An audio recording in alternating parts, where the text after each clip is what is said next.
বেহাল বললেও ভুল হবে, পথের এমন হতশ্রী চেহারা। রাস্তায় নেমে রীতিমতো খুঁজতে হয় রাস্তা। বর্ষা আসতেই ধুয়ে গেছে পিচের জোড়াতালি, বেরিয়ে পড়েছে বিভিন্ন এলাকার রাস্তার কঙ্কালসার চেহারা। পথচারীদের মতে কলকাতার অন্যতম খারাপ রাস্তার মধ্যে পড়ে দমদম রোড।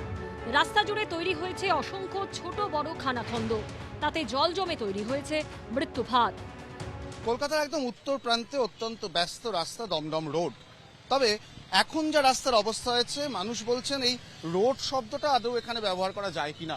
অত্যন্ত খারাপ অবস্থা। বিগত কয়েক মাস ধরে ঠিক এই অবস্থাতে দমদম রোড পড়ে রয়েছে।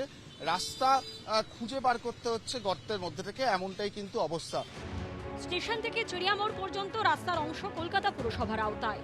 স্থানীয় বাসিন্দা থেকে পথচারীরা বলছেন, প্রশাসনের উদাসীনতায় দিন দিন বেহাল হয়েছে এই রাস্তা। কি যাব বলুন, এই তো এই অবস্থা দেখছেন, এতে গাড়ির ক্ষতি। এটা আজকের কাজ, কতদিন মানে হচ্ছে কাজ দেখুন পড়ে আছে। এই তো সাধারণ মানুষ চলতে ফিরতে পারে না, পড়ে যায় এমনি। গত বছরের শেষে জলের পাইপ বসানোর পর আর কেউ রাস্তা ঠিক করেনি বলে অভিযোগ। যখন তখন কিছু না কিছু একটা হয়ে যেতে পারে। এমনিতেই কটা ঘটনা ঘটে গেছে, বাইক পাইক পড়ে 8 মাস প্লাস হয়ে গেছে। একটু যদি প্রশাসন যদি কিছু করে খুব ভালো হয়, কোনো দায়িত্বই নিচ্ছে না। বেহাল পথের ছবি ধরা পড়েছে ভিআইপি রোডের এয়ারপোর্ট সংলগ্ন থানায়।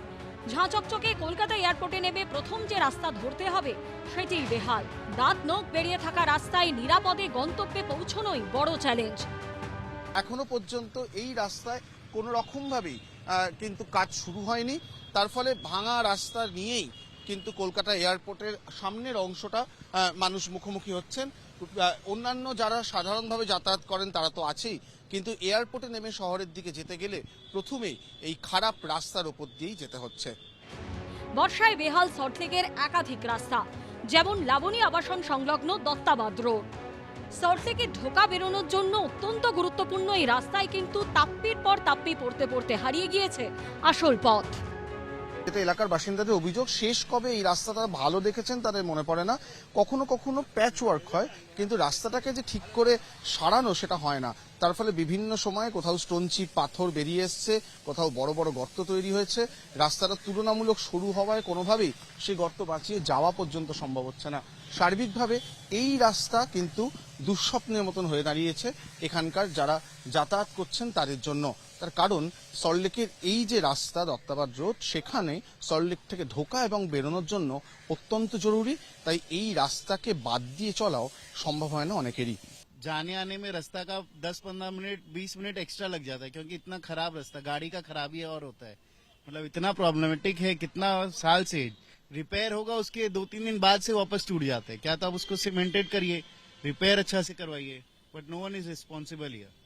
Government should take action and repair the road as soon as possible. এতে প্রচুর ক্ষতি হচ্ছে, আমাদের প্রচুর ক্ষতি হচ্ছে। গাড়ি তো খারাপ হচ্ছে, সকালগুলো ফেল হয়ে যাচ্ছে। ঢালাই ব্রিজ হয়ে বাইপাসের দিকে যাবার অত্যন্ত গুরুত্বপূর্ণ রাস্তা গড়িয়া স্টেশন রোড স্থায়ী মেরামতি হয়নি অনেক দিন। এখানেও সেই জোড়া তাপ্পির অভিযোগ। একদিকে গড়িয়া স্টেশন, অন্যদিকে নিউ গড়িয়া মেট্রো স্টেশন, তারই মাঝের এই রাস্তা জুড়ে যাচ্ছে ঢালাই ব্রিজের দিকে। আর তার অবস্থা এরকমই করুন। নিত্যযাত্রী থেকে শুরু করে যারা যানবাহন চালান তাদের অবস্থা একেবারে তথৈবচ। রাস্তার এরকম করুণ পরিস্থিতি আজ থেকে নয়, বছর ঘুরেছে, বদল হয়েছে সরকারেরও, কিন্তু রাস্তার পরিস্থিতি বদলায়নি। কালো পিচের রাস্তায় বেরিয়ে এসেছে তাপ্পি দেওয়া ইট পাথর, চলছে প্রাণ হাতে পথ চলা। 3 কিলোমিটার মতো পুরো এরকমই খারাপ রাস্তা।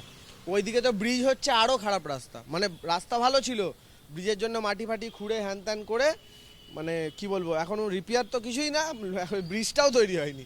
রাস্তা নিয়ে মাননীয় মুখ্যমন্ত্রী পরিষ্কারভাবে বলে দিয়েছেন, যেখানে যেখানে রাস্তা খুব খারাপ সেখানে আমরা রাস্তা বানিয়ে দেবো। রাস্তা 3 লেভেলের হয়, একদম first level and second level আমরা বানিয়ে দেবো। ওপরের লেভেল যে বিটুমেন লেয়ার হয় সেটা বর্ষাকালের পরে হবে। কিন্তু কোনো রাস্তা এমন থাকবে না যে প্রচণ্ড খারাপ, অ্যাক্সিডেন্ট হচ্ছে আর আমরা বানিয়ে দিচ্ছি না, সেটা হবে না। আর উনি ডেডলাইনও দিয়েছেন, 10ই সেপ্টেম্বরের মধ্যে দিতে বলেছেন। ভুক্তভোগীরা চান রাস্তা নিয়ে কোনো কাদা ছোড়াছড়ি নয়, সমাধান হোক স্থায়ী।